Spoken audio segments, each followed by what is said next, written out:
All right, I would like to then get back to a discussion of some of the basic relations that we have been discussing.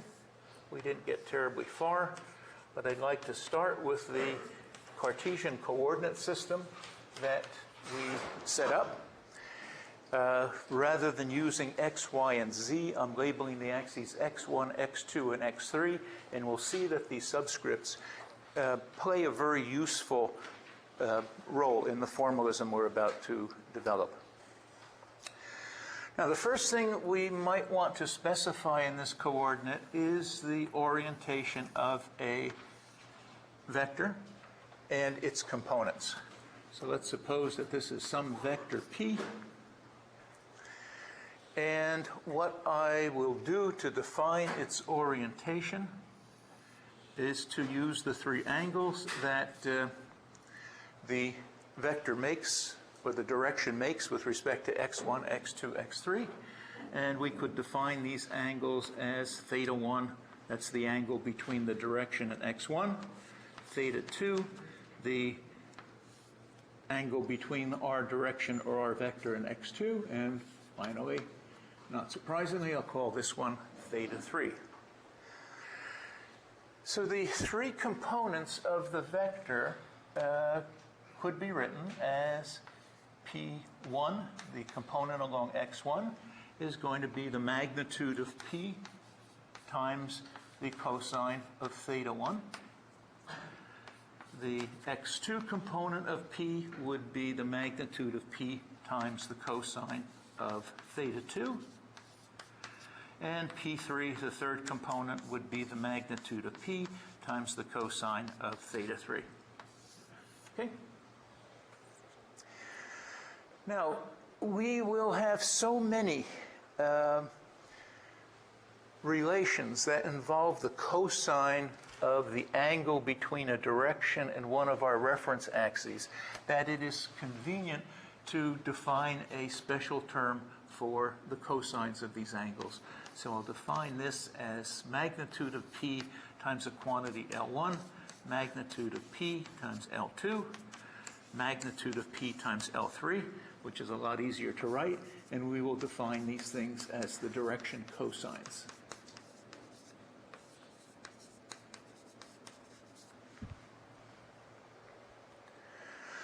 With these equations, it's easy to attach some meaning to the direction cosines. Suppose we had a vector of magnitude 1, something that we will refer to as a unit vector. And if we put in magnitude of p equal to 1, it follows that L1, L2, and L3 are simply the components of a unit vector in a particular direction.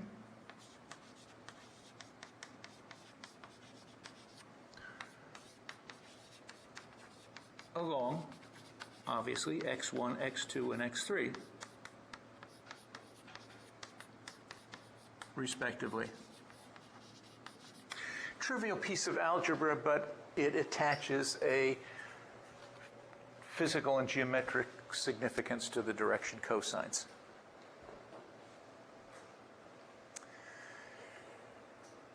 Now, the vector is something that could represent a physical quantity.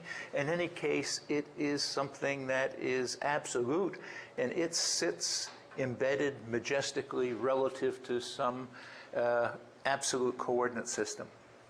The magnitudes of the components, P1, P2, and P3, will change their values if we would decide to change the coordinate system that we're using as our reference system. So the next question we might ask is, suppose we change the coordinate system to some new values, x1 prime, x2 prime, and x3 prime. And I'll illustrate my point with just a two-dimensional analog of this. This is x1 and this is x2, and this is my vector p. and I change x1 to some new value x1 prime, and change x2 to some new orientation x2 prime, then clearly the component of p on x1 has changed its numerical value if I refer it to x1 prime instead. And similarly, this value would be the component p2 if I change the direction of x2 and draw a perpendicular to x2, this would be p2 prime. So if I change coordinate system along the fashion I suggested, the three components of a vector, p1, p2, p3, are going to change to some new values, p1 prime, p2 prime, p3 prime.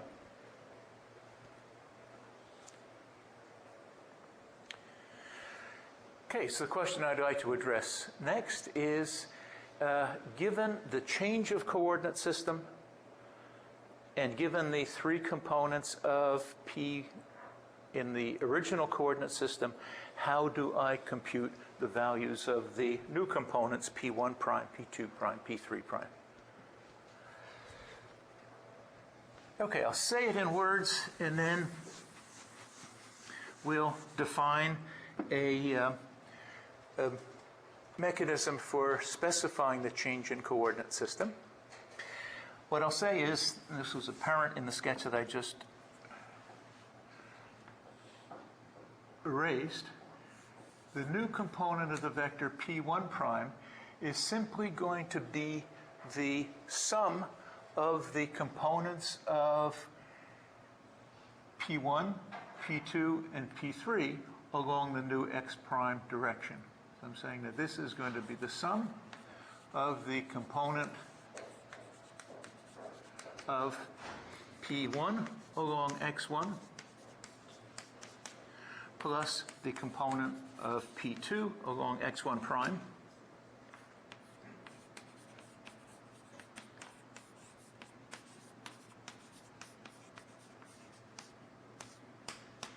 and the component of p3 along x1 prime.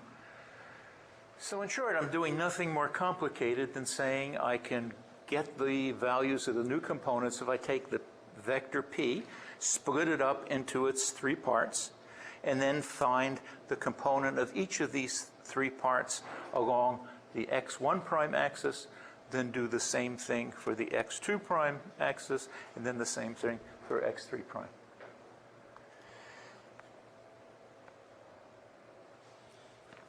Okay, so I'm going to need now a notation for a change in a three-dimensional Cartesian coordinate system. So here is x1, here is x2, and here is x3.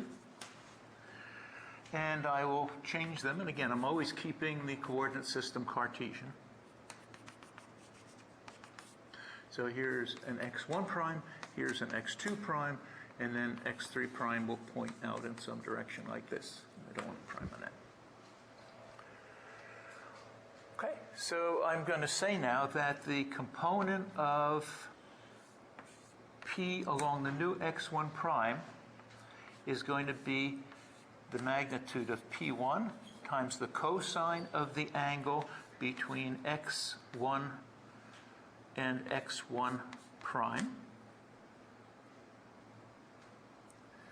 plus p2 times the cosine of the angle between x1 and, I'm doing this right, p1 onto x1 prime, and I want p2 onto x1 prime. So this is going to be the angle between x2 and x1 prime plus p3 times the cosine of the angle between x3 and x1 prime. Okay. Well, we used C's or L earlier on to represent a direction cosine. Let me define Cij as the cosine of the angle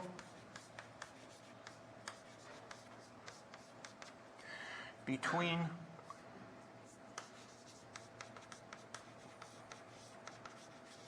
x1 prime, xi prime, and x sub j. Okay? So that means I can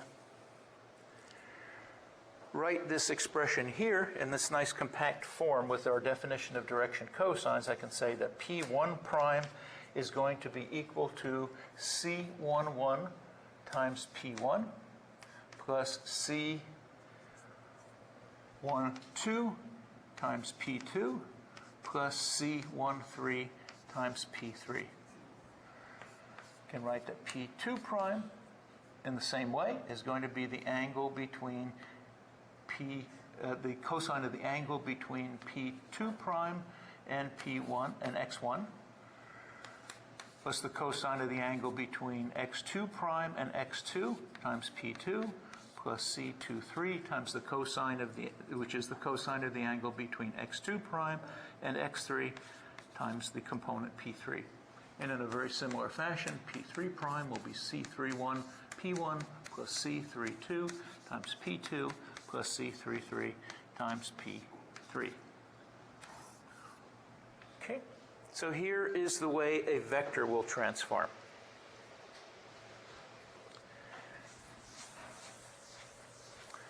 And we can write this compactly in matrix form. We can say that P sub I prime, where this is a column matrix 1 by 3, is going to be equal to Cij, a 3 by 3 matrix, times the original components of the vector P sub j. And just to cement the notation that we're using, if I put my old axes up here, x1, x2, x3,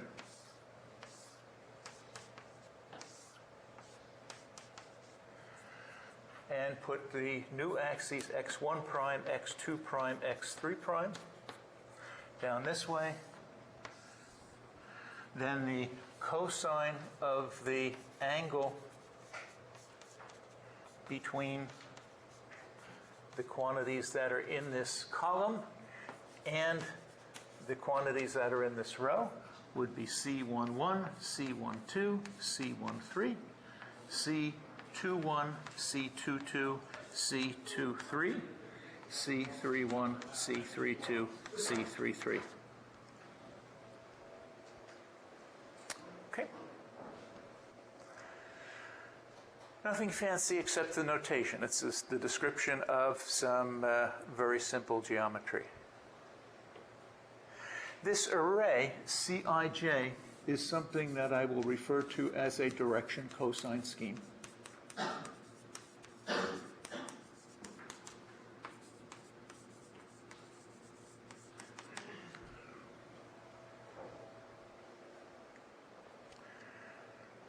Okay.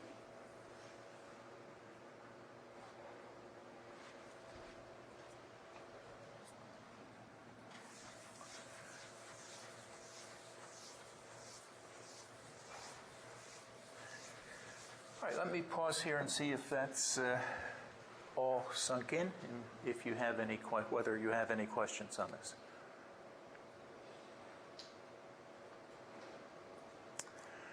One of the nasty properties of what we're going to be doing for the next month or so is that the notions are really very, very simple, but the notation is horribly cumbersome and complex. So it takes a bit of getting used to an application to actual real cases before you feel fully at home with it.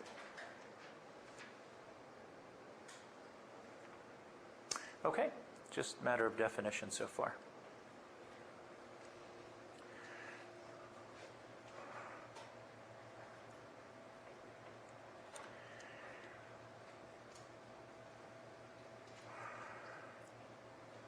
Okay.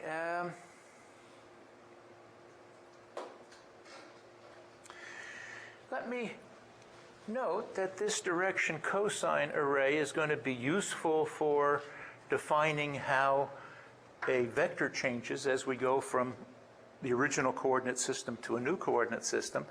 But this direction cosine array will also tell us how the axes in one coordinate system are related to the axes in the new coordinate system. It follows from the fact that the axes themselves can be regarded as unit vectors. And we said that the components of a unit vector are the direction cosines of that vector relative to a coordinate system. So let's ask, what are the new components of x1 in terms of the original axes unprimed? Well, x1 prime is going to be the unit vector x1 times the cosine of the angle between x1 and x1 prime, plus the unit vector along x2 prime times the cosine of the angle between x1 prime and x2, and that's c12, plus x3, regarded as a unit vector, times the cosine of the angle between x1 prime and x3. So we can actually write an equation for unit vectors along each of our new axes, and they will go as c11 times x1, c12 times x2, c13 times x3, plus c22 times x2, plus c23 times x3, times x3 prime, and x3 prime will be c31 x1 plus c32 x2 plus c33 x3. So this then is an equation between the unit vectors along the three reference axes in the new coordinate system relative to those in the original coordinate system, and the direction cosine scheme does the job.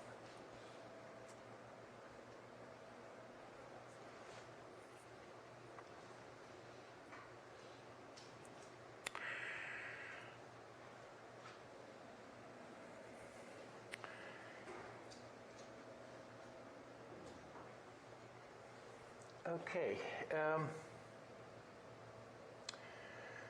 we could, using the same argument, give the array that specifies the reverse transformation. If we would change our mind, for example, and say we don't like what we've done, let's write the original coordinate system x1, x2, and x3 in terms of the unit vectors along the new axes. And we can use exactly the same array. We can say that the original x1 in terms of the three new axes, x1 prime, x2 prime, and x3 prime, is going to involve the cosine of the angle between x1 prime and x1, and that is c11, plus the cosine of the angle between x2 prime and x1, and that's c21, plus the cosine of the angle between x3 prime and x1, and that's c31. If we continue on this, if you have the idea, the angle between x2 is going to be given in terms of x1 prime, x2 prime, and x3 prime as the cosine of the angle between x2 and x1 prime, and that is c12.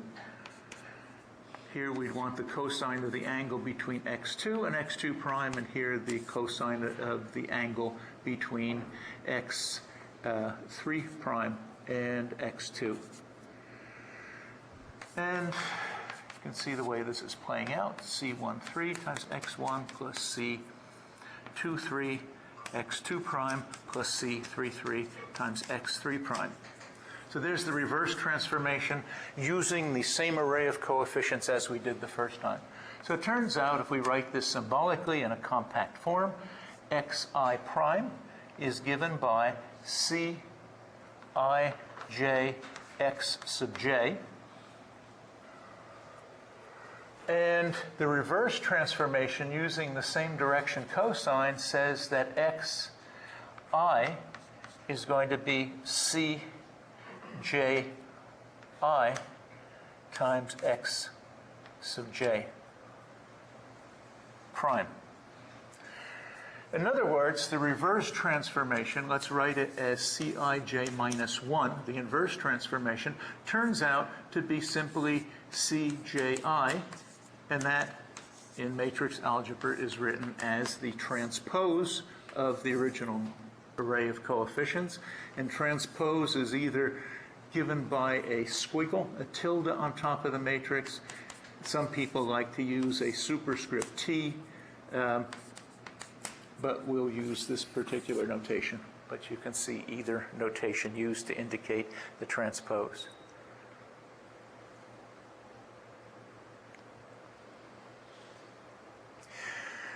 Okay, the array Cij, which has this property, and it also has another property which I won't bother to prove, but the determinant of Cij is equal to 1.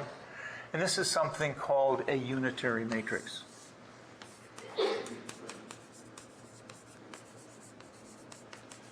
Unitary matrix has the property that the inverse matrix is the transpose. We will very, very shortly start writing down numbers for some specific transformations, and then I think that will give us a little facility in doing these manipulations.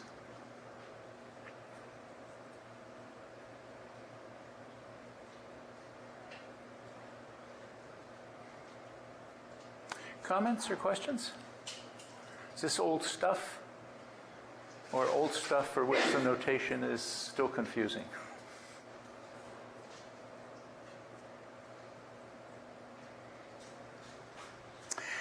All right, let me point out something that is perhaps apparent to you, and that is that not all 9 of these numbers are independent. There are relations between them. And let's point out some of these relations.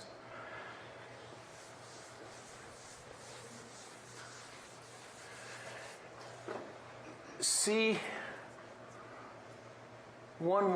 C12, C13 represent the components of a unit vector along x1 prime in the original coordinate system of the elements in any row.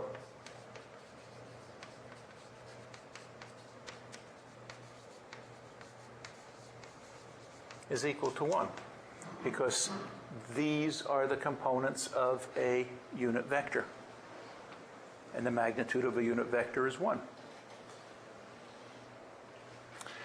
In the same way, if we look at any column of terms in this matrix, for example, C11, C21, C31, these are terms that represent the cosine of angles between x1 in the original coordinate system and x1 prime, x2 prime, x3 prime, our new coordinate system.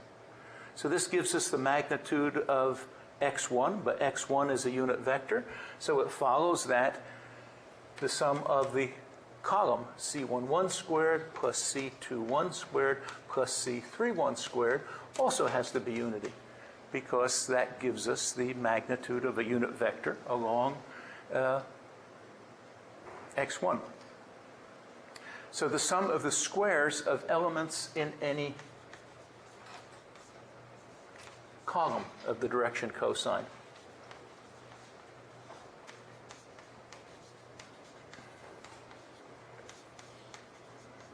is unity.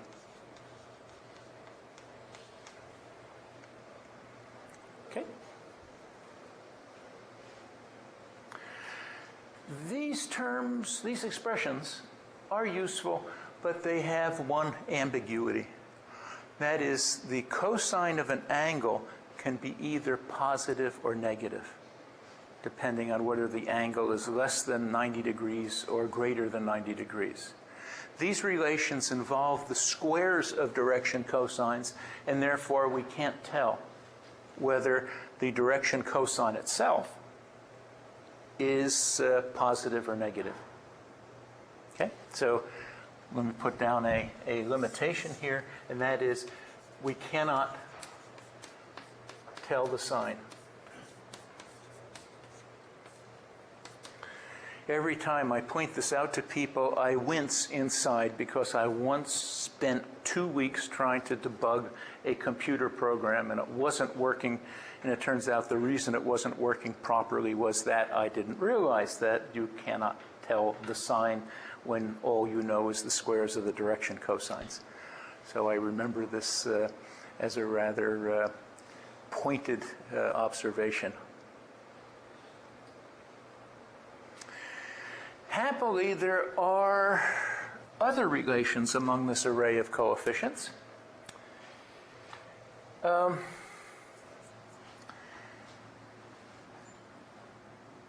This row of terms represents the components of x1 prime in the original coordinate system x1, x2, x3.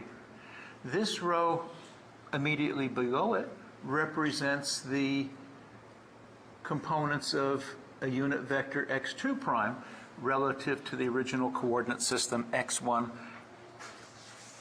x2, x3. Our coordinate systems are Cartesian. Therefore, this unit vector has to be perpendicular to the unit vector along x2 prime. And that means their dot product has to be 0.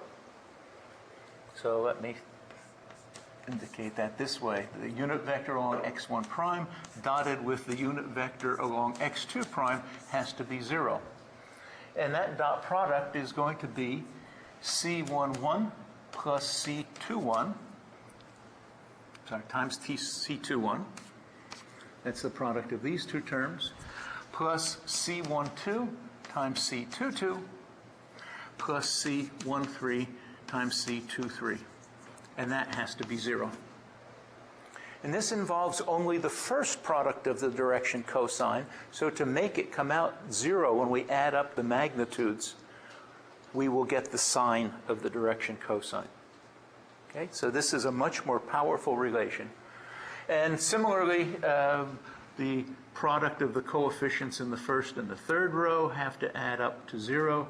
And the second and third row have to be 0. So there are 3 different relations we can write between products of corresponding coefficients in the rows. So, sum up in words, the sum of the corresponding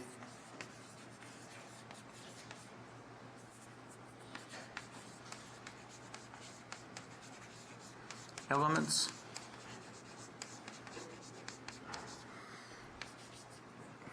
of the product of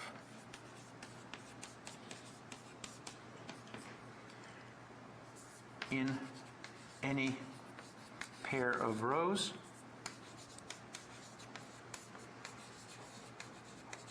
of Cij must be 0.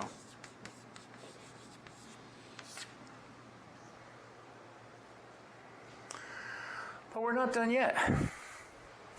If we look at the columns in this array, this represents the components of x1 in relative to x1 prime, x2 prime, x3 prime. And these terms here represent the components of x2 relative to x1 prime, x2 prime, and x3 prime. And for similar reasons, the dot product of those two vectors has to be 0. So we can say that in addition, the sum of pairs of corresponding coefficients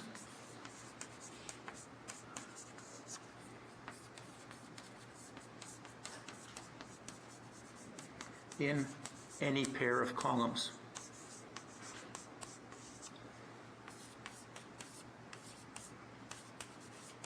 must be 0.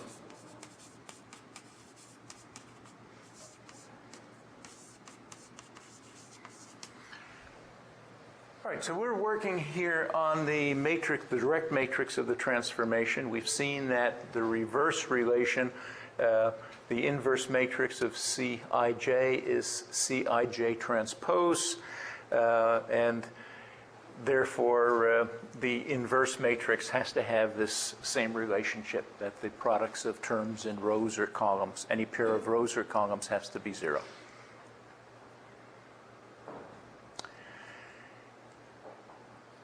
Now there's one other pair of relations among the coefficients, which is not quite so geometrically obvious, and I won't attempt to prove it, I'll just state it. I said a moment ago that these are unitary matrices. The determinant of the coefficients, Cij, then has to be unity, but interestingly, it will be +1 if one goes from a right-handed system to a right-handed system.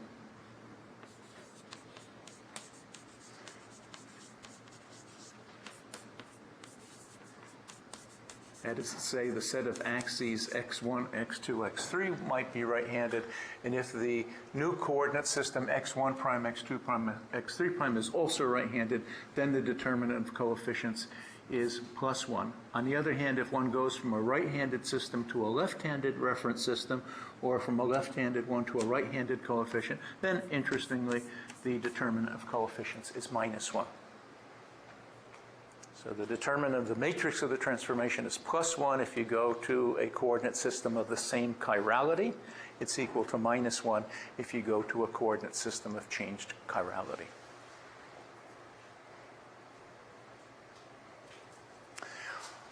All right, so to repeat something I said at the outset, but which you now probably truly believe, the elements in the direction cosine scheme that gets you from one coordinate system to another have lots of interrelations, and all of these coefficients are not independent. There are these relations that couple them. Okay, how are we doing on time?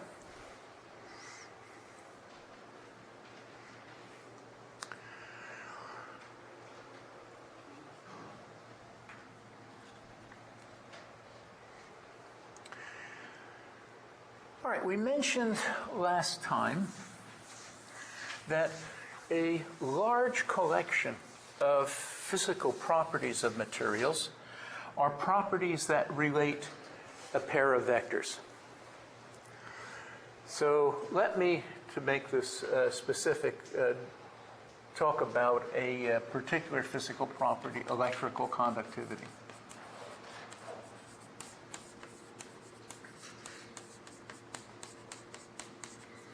And electrical conductivity relates a current density vector.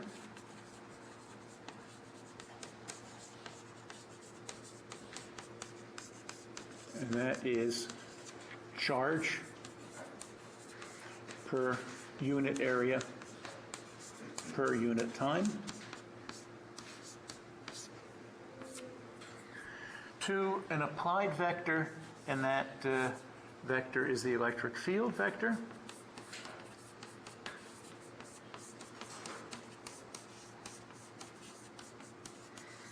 And the electric field has units of volts per unit length, so volts per meter in MKS.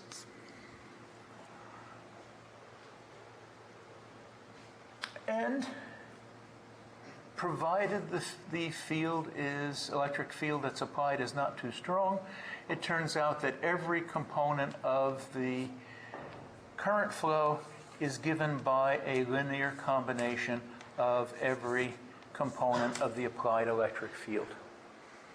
So the flow of current along x1 will be given by a proportionality constant, an element sigma 1,1 times the x1 component of the electric field. Let me write it out the first couple of times we do this. It'll be sigma 1,1 times E1 plus sigma 1,2 times E2 plus sigma 1,3 times E3. J2 will be sigma 2,1 times E1 plus sigma 2,2 times E2 plus sigma 2,3 times E3. And J3 will be equal to sigma 3,1 times E1 plus sigma 3,2 times E2 plus sigma 3,3 times E3. Looks formally like the relation between unit vectors that define a coordinate system. Number of subscripts is the same, but actually this is something that's completely different. It's dealing with vectors that have some physical significance.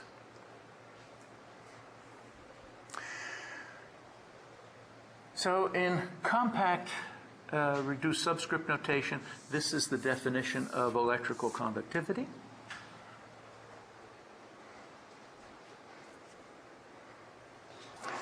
This matrix that relates the electric field vector to the current density vector is said to be a tensor of the second rank.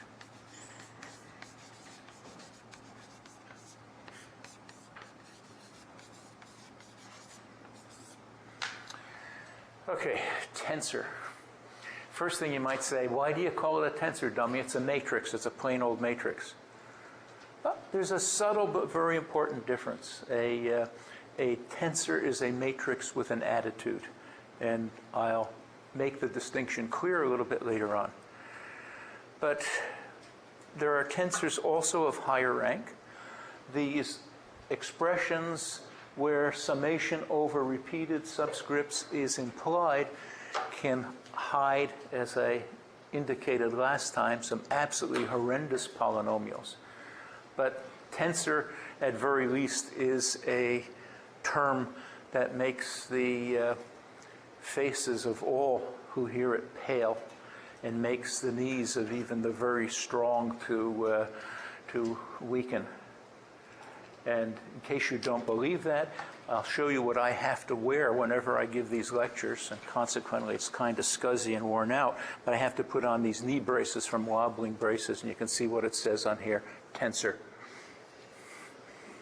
So that's a consequence of this frightening definition that we've just made. Let me next set the stage for what we ought to do next.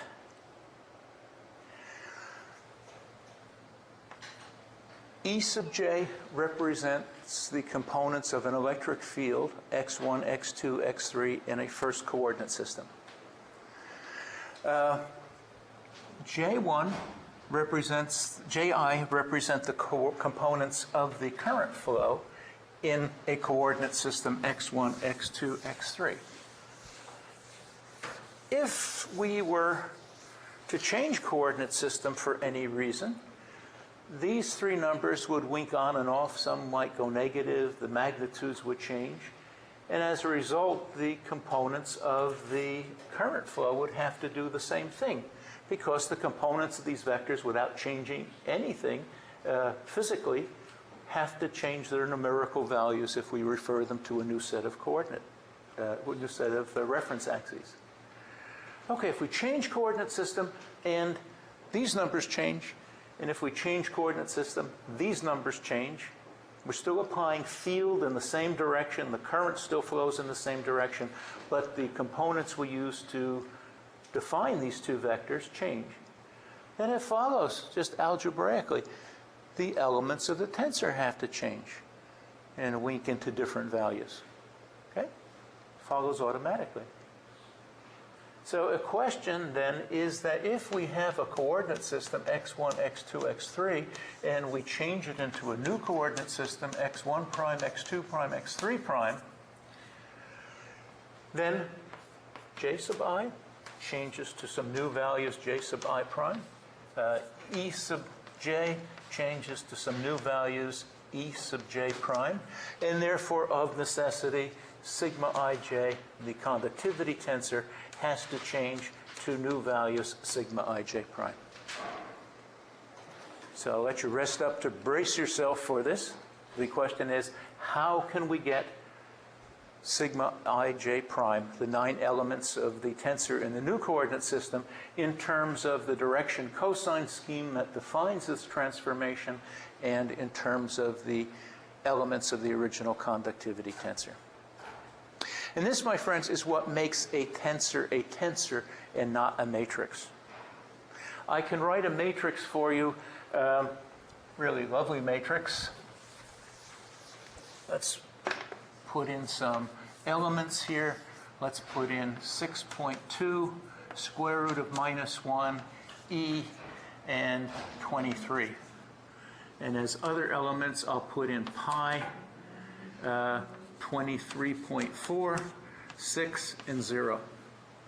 It's a perfectly good matrix. It's just an array of numbers. Any numbers, real or imaginary, or whatever I like. So this is a matrix. What a tensor is a matrix for which a law of transformation is defined.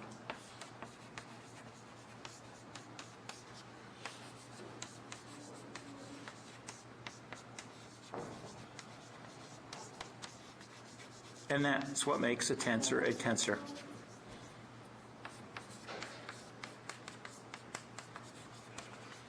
What does it mean to take this 2 by 4 matrix that I just wrote down? How do I transform that to a different coordinate system? It's meaningless. It's just an array of numbers. It's an array of numbers that has some useful properties like matrix multiplication and the like. But to talk about transformation of this set of 4 ridiculous numbers to a new coordinate system is something that's absolutely meaningless. Not so for something like conductivity or the piezoelectric moduli or the elastic constants. These change their values. There's a law of transformation when we go from one Cartesian reference system to another. Okay? So what we will do when and if you return is to derive a law for transformation for second-rank tensors, and then by implication look at higher-rank tensors and decide how they would transform. But why would you want to do this? Why would you want to muck things up and have to worry about transforming these numbers? Well, let me give you just one simple example. Suppose we had conductivity of a plate, of a crystal, and what would you do? You'd measure it relative to a set of axes, which, if you have a little fragment of crystal, you have no reference system, so say that the axes x of I are taken relative to the lattice constants of the material. So relative to the edges of the unit cell. Possibly. And then you decide that this material really has some useful properties, and you would like to cut a piece out of it so that you get a plate for which the maximum conductivity in that plate is in a direction normal to the plate. Okay? So you know just what sort of plate you want to cut out. You know what the direction cosines are. But once you've cut a plate from the crystal, the tensor relative to the old axes x1, x2, x3 is not going to be terribly useful. You're going to want to find the tensor relative to this as one set of axes and these perhaps as a new set of axes within the plane of the plate. Okay? So there's a good example. Cut a piece from a crystal and cut that piece so that the extreme values are along x, y, and z for the new coordinate system, and you will be faced with the necessity of transforming the tensor from one coordinate system to another one.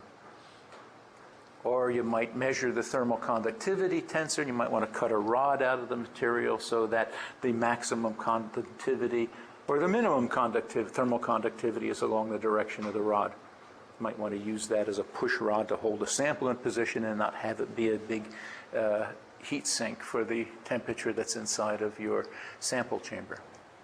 Okay, so I've hopefully convinced you that there are lots of cases where it would be necessary and convenient to transform the tensor that describes a property to a new coordinate system.